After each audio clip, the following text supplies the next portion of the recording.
It's a knife. It's sharp. It cuts things. In the hands of a maker, it can poke you in the leg. What am I talking about? Let's jump into it and I'll explain.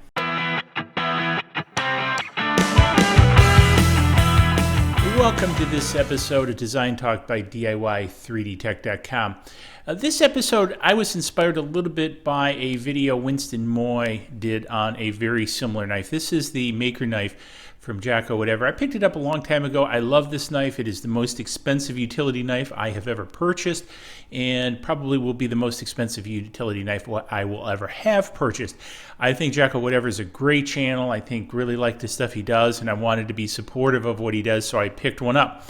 And again, I do enjoy it. However, I do find some challenges with it, and it's kind of interesting that Winston also found some challenges, and he actually redesigned his a little bit because, Giaco Whatever has made, this basically an open source project, which is very cool.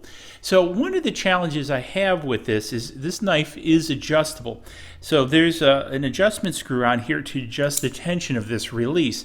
When the release is pulled back, it locks, but if the release isn't pulled all the way into a locking position, you can pop the knife out like this, and which is kind of cool. It's actually designed like this. However, if the user fails to lock this back into place, which this is one of the things Winston did, is change his back here. He did a new face for his up here, bringing this back a little bit further.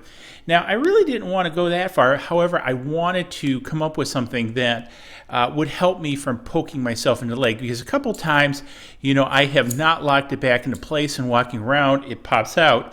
And the point of this porcelain blade, which is super sharp, has poked me in the leg. So with that, what I wanted to do is design up some kind of sheath for it to cover the blade. Now, one of the things in Winston's video he also did is he created a belt clip for this. And what I decided to do was, again, Winston kind of likes to poke a little bit at 3D printing, where he's team subtractive, which is cool. I'm into the CNC thing also, so don't get me wrong.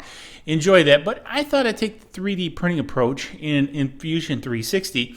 I designed up a bit of a sheath. And now I thought this was kind of cool from a couple different dimensions that I'm going to share to you, both from a design and a 3D printing dimension. Now, I'll run some stuff over to the side of this being printed, because one of the things that I did that's rather unusual is I actually printed it on this little short piece. I used a brim, and I did use supports, just regular supports. And you'll notice only one support was created, and that was actually to support a part in here. And it really came out nice. And again, I didn't have to deal with a bunch of fillers in here or, underneath or anything like that. So it came out very good, and so impressed me. The other thing is, from a design perspective, is I designed it for this belt clip to interlock. So as you see here, when I interlock it, the belt clip holds this cover on. So I can slide it in my pocket, and all I do is pull this belt clip off, pop the blade out, do my business, pop it back, boom, Bob's your uncle. So this is pretty cool. I might do up a couple hybrids of this. However, one of the things I wanted to throw out to you guys, what would you do different if you were me? What kind of feedback would you give me about this design? Now, I did it about 2 millimeters on each side, 3 millimeters on the top and bottom. So it's a pretty lightweight design. I also wanted it only to cover part of the knife. I didn't want it to come back over the whole knife. I could have done that, but I thought that would be too bulky. I'm not sure if that's the case or not. So maybe I'll do up something like that, but I'd really like to hear from you guys. And again, the other piece is I'm really experimenting with unique ways or unique orientations to print things such as this. And I'm really finding some interesting results. Again, this all started with the astronaut print that I did on the Delta Mini, which was designed to be basically printed sort of standing on his head.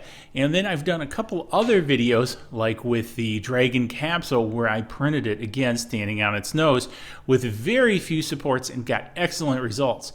Now here I printed on this short edge and basically with almost no supports, and I probably could have gotten away with no supports. I probably had a little bit of deformation here, but it really came out good, and I didn't have to deal with a bunch of supports inside, like if I printed it like this or laying down.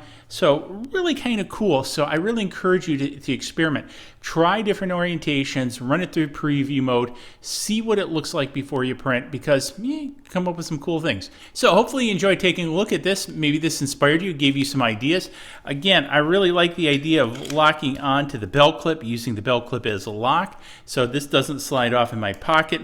Now, I forgot to mention, one of the things with this, if you do decide to print this, because I will put this out on Thingiverse, are these screws are proud of the surface, which was a little bit, or is a little bit frustrating, because I had to make the opening to the size of the screws. So it's not as, I would like it to be really tight on here, and it's not, because you know, I have the 2 screws here, and there's another screw down here by this, but it allows it to wobble because there's not another screw up here, so there's not uniform pressure up. You know, it's not horrible, but I would like to have it better. And if I got really particular, I would probably design a feature inside of here that came down about that distance to kind of hold it to keep it from wobbling. But then that might require some more support, and I'm not sure if this how these stand proud are uniform enough for that. But anyways, just some things to think about. So again, hopefully you found it interesting. If you did, don't forget to mash that thumbs up. Swag Shop up there. Subscribe over there. Again, hit me up in the comments below. What would you do different if you did this? And we'll catch you guys in the next video. Cheers. Please click like below and subscribe to the channel to keep up to date on more